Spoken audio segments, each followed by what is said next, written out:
ఈ రాష్ట్రంలో ఉన్నటువంటి ఏకైక ప్రతిపక్ష పార్టీ, ప్రజల పక్షాన పోరాటం చేస్తున్నటువంటి పార్టీ, ప్రశ్నిస్తున్నటువంటి పార్టీ, ప్రభుత్వ తప్పుల్ని ఎత్తి చూపుతున్నటువంటి పార్టీ, ప్రభుత్వం ఇచ్చినటువంటి హామీలని నెరవేర్చమని డిమాండ్ చేస్తున్నటువంటి పార్టీ ఏకైక పార్టీ వైఎస్ఆర్ కాంగ్రెస్ పార్టీ.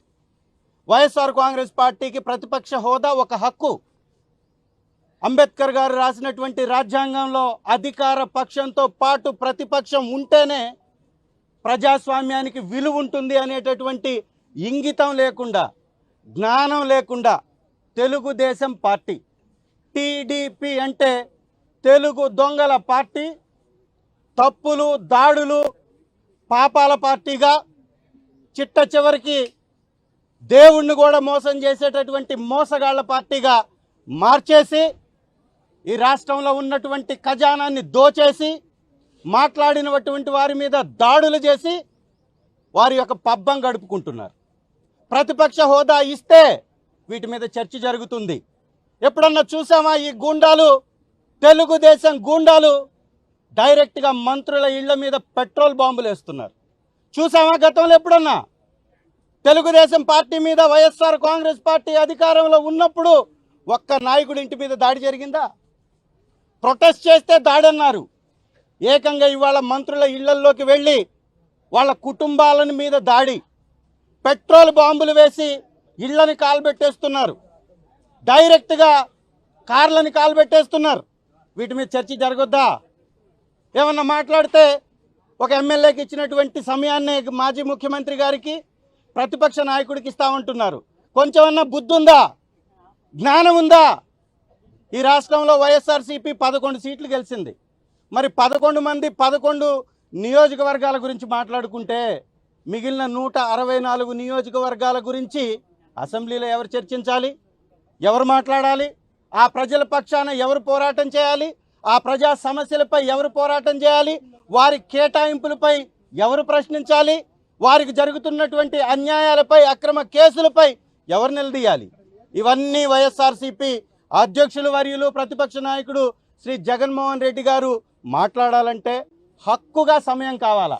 మీరిచ్చే 1 నిమిషం 2 నిమిషాల కోసం ఆ అసెంబ్లీలోకి వెళ్ళి ఈ ప్రజల పక్షాన పోరాటం చేసే అవకాశం లేదు అని పదే పదే చెప్పిన ఈ మొద్దు ప్రభుత్వం, ఈ అరాచక ప్రభుత్వం, ఈ నియంత పోకడల్ని ఎంచుకున్నటువంటి ప్రభుత్వం పిఏసీ చైర్మన్నే కొట్టేసింది. చరిత్రలో లేదు. ప్రతిపక్షానికి ఇవ్వాల్సినటువంటి పిఏసీ చైర్మన్ కొట్టేసినటువంటి గనుడు పవన్ కళ్యాణ్ గారు, ఇచ్చినటువంటి గనుడు చంద్రబాబు నాయుడు గారు. ఈ రాష్ట్రంలో పరిపాలన పడగేసింది. పాపాల కుప్పగా ఈ రాష్ట్రం మారిపోతుంది.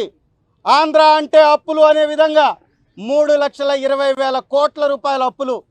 ఏం పగలదీశారు? ఏం అభివృద్ధి చేశారు? ఏమి కంపెనీలు తెచ్చారు? దేని మీద ఖర్చు చేశారు? చెప్పలేరు. జీతాలు పడకేశాయి. రిటైర్మెంట్లు 2029లో డబ్బులు ఇస్తామంటారు. ఉద్యోగాల ఖాళీలని భర్తీ చేయరు. గురుకుల పాఠశాలలో ఉన్నటువంటి వసతులు మెరుగుపడవు. విద్యారంగానికి కేటాయింపులు లేవు. రాయలసీమ ఎత్తిపోతలని తాకట్టు పెట్టేశారు పక్క రాష్ట్రానికి. వీటన్నిటి మీద చర్చ జరగొద్దా? ఇవన్నీ కావాలంటే హక్కుగా ప్రతిపక్ష హోదా కావాలి. ఇవన్నీ చర్చ జరగాలంటే జగన్మోహన్ రెడ్డి గారికి కావాల్సినంత సమయం కావాలి. అది ఇవ్వమని డిమాండ్ చేశాం.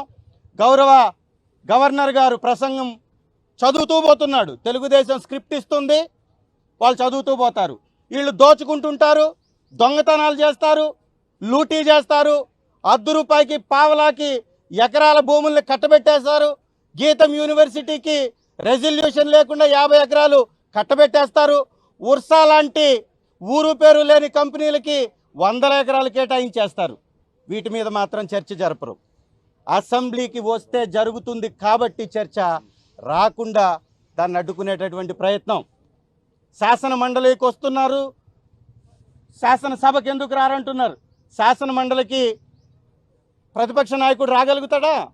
ప్రతిపక్ష నాయకుడు మాట్లాడితే ప్రజలకు రీచ్ అవుతుంది, ప్రభుత్వాలకు రీచ్ అవుతుంది. రాష్ట్రంలో ఉన్నటువంటి పరిస్థితులు ప్రజలందరికీ తెలుస్తాయి. ఇది తెలవకుండా చేయడమే ఈ దుర్మార్గపు పరిపాలనకి అవసరం. కాబట్టి చంద్రబాబు నాయుడు ఆ విధమైనటువంటి కార్యక్రమాలు చేస్తున్నారు. మీ ద్వారా మరొకసారి డిమాండ్ చేస్తున్నాం. ప్రతిపక్ష హోదా వైఎస్ఆర్సీపీ హక్కు. ఎక్కడా రాసలేదు ఇవ్వకూడదు అని, ఖచ్చితంగా ఇవ్వచ్చు. ఏకైక పార్టీ వైఎస్ఆర్ కాంగ్రెస్ పార్టీ, ప్రతిపక్ష పార్టీ. గత 20 నెలల నుంచి పోరాటం చేస్తున్నటువంటి పార్టీ. ఇంకో పార్టీయే లేదు, ఇంకెవరికి ఇస్తారు ప్రతిపక్ష పార్టీ? పోనీ మీరేమన్నా దాని నుంచి బయటకు వచ్చి తెలుగుదేశం తీసుకోండి ప్రతిపక్ష పార్టీ హోదాని, జనసేన తీసుకోండి. ప్రతిపక్షం లేకుండా ప్రజాస్వామ్యం నిలబడుతుందా? ఏం చెప్పబోతున్నారు? ఎలాంటి మెసేజ్ ఇస్తున్నారు? కాబట్టి ఈ తప్పుడు ప్రచారాలను నిలిపివేసి తెలుగుదేశం పార్టీ ప్రత్యేక హోదా ఇవ్వాలని డిమాండ్ చేస్తున్నాం. ప్రతిపక్ష హోదా ఇవ్వాలని డిమాండ్ చేస్తున్నాం. షేర్ చేయండి, లైక్ చేయండి, సబ్స్క్రైబ్ చేయండి. మరిన్ని వీడియోల కోసం బెల్ సింబల్ పై క్లిక్ చేయండి.